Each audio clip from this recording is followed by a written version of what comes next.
এই মামা কেমন আছেন? আলহামদুলিল্লাহ ভালো আছি। আপনি কেমন আছেন? এই মামা বাদাম মাখান তো আমাদের জন্য। বাদাম আর ভাজা কি মিক্স দেবো? হ্যাঁ মিক্স দেন। শুনলাম নাকি প্রবাসীদের নিয়ে গান গাচ্ছেন আপনি। এই মোটামুটি।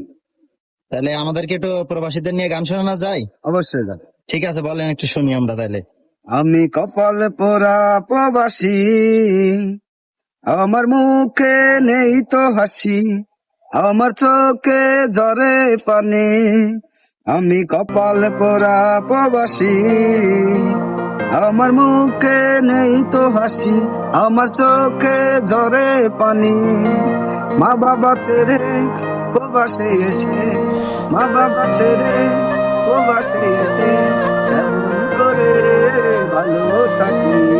আমি কপাল পোড়া প্রবাসী, আমার মুখে নেই তো হাসি, আমার চোখে ঝরে পানি।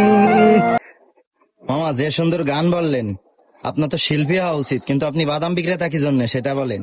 মামা আমি ছোটকালেতে এই কর্ম করি মামা, আমি এটা নিয়ে সন্তুষ্ট আছি। শিল্পী হওয়ার দরকার নেই মামা। কর্ম কোনো ছোট না, সবই বড়। আর ক্যাপটাও তো সেই, আপনার ক্যাপটা উল্টো কেন? ক্যাপ থাকার কথা সোজা। ওই মামা।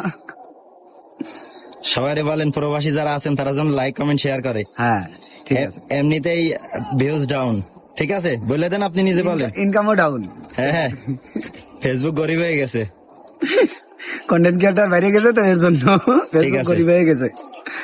ঠিক আছে মামা, তাহলে ভালো থাকেন। আচ্ছা মামা।